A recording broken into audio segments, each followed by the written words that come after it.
Thank you for tuning in to The Truth Talks. I'm Psychetruth correspondent Karina Rachel.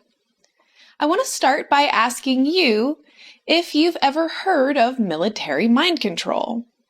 Did you know that between the 1940s and 1970s, the CIA was conducting top secret mind control experiments? Or is that something you're skeptical about or maybe have never even heard of before? Leave your comment and let me know. Today I'm talking with Dr. Colin Ross. He is an author and practicing psychiatrist based in Dallas, Texas, and we're going to be talking about his book, Military Mind Control. Thank you so much for joining me. Hi, nice to be here. So I guess just get started letting us know what military mind control is and what people should know about military mind control. Well, it's exactly what it says. It's the military doing things that we call mind control, which is kind of a loose umbrella term. And it's really studying how to investigate a situation, get inside somebody's mind, extract information from them, so it's interrogation, or control their behavior, influence their thinking. So it's trying to control, influence somebody's mind and behavior. Right. So in previous videos, we discussed MK Ultra and other CIA experiments that were going on. What else would you direct people to, or what else do you think is important for people to know about these experiments that were going on? Well, there's a lot of them. They were funded by the CIA, the various branches of the military. Sometimes the U.S. Public Health Service participated, National Institute of Health, and the money would kind of shift back and forth. So it's a mixture of military money, CIA, general government money. And the experiments were done not in some secret lab way underground somewhere, but all the major universities, Johns Hopkins, Yale, Harvard, Cornell, Tulane, UCLA, the list goes on and on. Mm-hmm. And the experimenters were really leading figures in medicine in general and in psychiatry. And all of this is completely documented, completely based on facts. And it spanned really got going in the Second World War and then goes up to the early 70s. Then almost all of it is still classified since then. So interrogation techniques is probably the main thing that most people are familiar with. And clearly it would make sense that investigating interrogation techniques would be something that the military would be doing. But in terms of actual mind control that is used for the purpose of controlling people's behavior or making people act in certain ways or do certain things, what are the implications of that kind of research and how was that used? Just on soldiers or? Well, at the experimental level, there was many different groups of people who were experimented on. Mental health patients, prisoners, drug addict, drug offender type prisoners, terminal cancer patients, military personnel, and also unwitting civilians. So civilian populations who didn't know they were being subjected to radiation, different kinds of germs, LSD. So there's many, many different groups have been targeted. So people without any prior knowledge and without any consent were actually being experimented on in these experiments? Right, and that would include injecting them with plutonium without their knowledge or consent, having prostitutes pick them up in bars, take them back to a safe house, slip them LSD without their knowledge. Things that you would think would be impossible that are completely documented and factual. Wow. So what are the ethical implications of doing something like that to someone that they don't know about, and then all of the repercussions that could happen as a result? Well, the ethics are pretty obvious. It completely violates all kind of human decency, human rights, democratic freedoms, and basic medical ethics.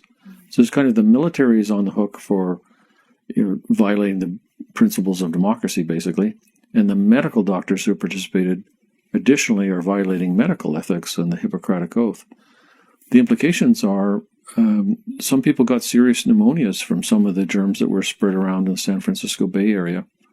Other people suddenly become psychotic. They're hallucinating. They're on an acid trip. They don't know why. They think they're going crazy. And part of the problem with experiments is no follow-up. So we don't know, and nobody took the responsibility of checking to find out some of these people kill themselves or end up in a mental hospital, or did they do fine, or what happened. So would you be able to throw out a ballpark estimate of how many people might fall into that category? No. So the yes part is in 1976 or 7, the General Counsel for the Army released a set of documents, and this is at Senate committee hearings, where he listed 125 different compounds that have been tested by the military, by the Army alone. And he said that about 1,500 people had been tested with LSD, but the documents clearly show it was at least 4,000. So that's 4,000 people with LSD, 125 different compounds that were tested, some probably on fewer than 4,000 people. But that's just the Army, and that's just drug testing. Right. So when you start doing the arithmetic, it would look like probably at least hundreds of thousands of people were exposed to, at least once, to some sort of mind control experimentation. Yeah. It's not just a couple hundred, a couple thousand. Right. Now, the number who are actually involved in really intensive, prolonged mind control would be quite a bit less, and that's where the answer is I don't know. I don't know how many people were in the really intense program, sort of like in the Bourne movies, where you're recruited in a natural program and then you become operational. Mm-hmm. That's not just fiction. That's clearly shown in the documents that people were brought into prolonged mind control training and then used operationally. Wow. But how many, I don't know. Interesting. And the numbers that you just mentioned, this is just from the data that's actually been declassified. There's still a significant amount of documentation which is still classified and unable to even be examined. Is that true? Right. We just know the tip of the iceberg. Right. And we know nothing about the iceberg from early 70s on, basically. Right. And I think that's interesting that you mentioned the movie, The Bourne Identity, because people go and enjoy these movies, and, I don't think most of us realize that it's, probably more factual than any of us would really like to feel comfortable admitting. It's kind of like if you go to the movies and you watch a Western. Well, of course, it's a made-up story, and the characters aren't exactly from a documentary, but there are cowboys, there are horses. There was wars with the Indians back in the 19th century. So most of the details are actually factual and real. So in terms of your book, Military Mind Control, you're actually going through a more particular case study. Can you talk a little bit more in detail about that? Yeah, that book, which is not too terribly long, is basically my notes from one of the people I worked with in therapy, who has a copy of the book and has consented to the book being published. And her actual identity is disguised.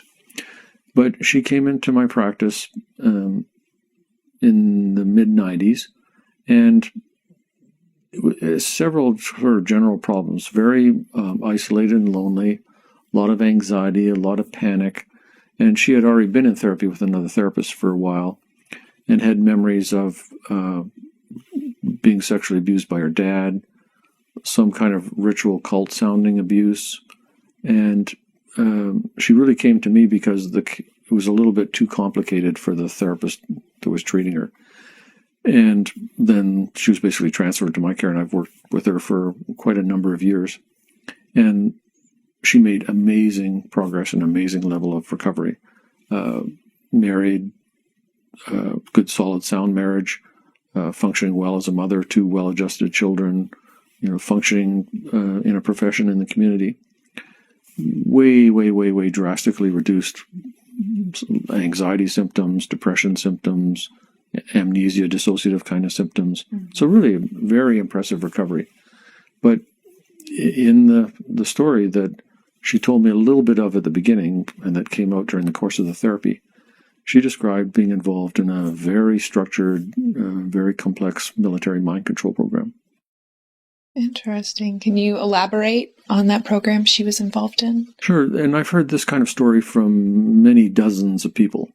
So 99% of the time, you can't prove that the story is real, did happen.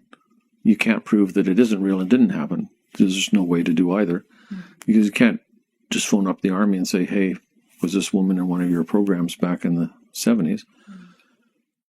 So you have to figure out how to do therapy. So now we're inside the therapy, and we're just focused on the person's recovery and feeling better and functioning better. In order to help the person get there, you don't have to know for a fact it did happen. You don't have to know for a fact it didn't happen. Now, if you want to step out of therapy and sue somebody or accuse somebody in public, then you better have some evidence. And what she described basically was pretty typical kind of story, that it was an unhealthy family. And I've interviewed the other members of the family. Her dad is deceased before I met her. Incest from her dad. Her dad was plugged into, he was former military himself, and he was plugged into some suspicious characters, publicly known people actually, who are definitely crime-related suspicious characters. And he basically took her to a military base, we're not sure of the exact location, and repeatedly this training and experimentation was done on her. And it included things that are also in the documents. So these are documented elements of mind control. They're not like totally unheard of. Whether it's actually true, she actually experienced that, can't prove or disprove. But what she's describing is very similar to what's in documents. And that is, first of all, she's a kid. She's taken in there. There's sensory deprivation, isolation type things done to her. There's she's drugged at least on the trip there and the trip back, maybe during the trip. And some of the steps out of the documents a little bit. So she's subjected to training films of various kinds, some memorization exercises. She's terrified, intimidated, threatened in a variety of different ways. There's a bunch of sex gets mixed in, and basically she's parts of her mind are split off, and those parts of her mind, which are the new identities, which are created through a mixture of all these techniques, are then used in sort of practice experiments, basically as prostitutes. So she's having sex with guys who are brought into a room, and it's being observed by the mind control doctors. And there's some sort of mild torture stuff that's done to her just to test whether she can block out pain. That's kind of the quick summary of what was done to her. And then by age 10 or so, she basically completely rebelled about what was going on, kind of flipped out, and attacked a guy that she was supposed to be having sex with, and got kicked out of the program, which was a huge disappointment to her dad. He was very upset and angry about it. Went back home, and then all of that was kind of sealed over and shut down internally. The incest continued, and there's a lot of documented, disturbed behavior by that guy that the other family members have described. So that's the kind of bare bones outline of the story. It's amazing when you're describing these things. It just sounds appalling. I mean, it sounds completely unbelievable. It sounds like you just have a really hard time believing that something like that could happen. But it's interesting that you note that the things she described were, clearly evidenced in these declassified documents, that clearly she's describing things that were known to have happened. Well, when we talk about the CIA doctors in another segment, I'll describe some experiments that when I describe them, you'll think, no, that's impossible. That's ridiculous. That never happened. There's no way. That's completely documented. So all the different bits and pieces of what she described, a pretty good chunk of it is documented, that the military, the CIA actually did these things to people. Wow. And so we were speaking a second ago about the ethical implications, and that clearly this is a pretty absurd breach of ethics and even human decency. What kind of, responsibility has been taken for what was done? Has there been any apology or formal? There's never been a formal apology for mind control experimentation, from the White House, from the military, from the CIA. There's been, in Canada, a small number of cases settled in a court for under $1 million total for 9 people. So there's been a few legal cases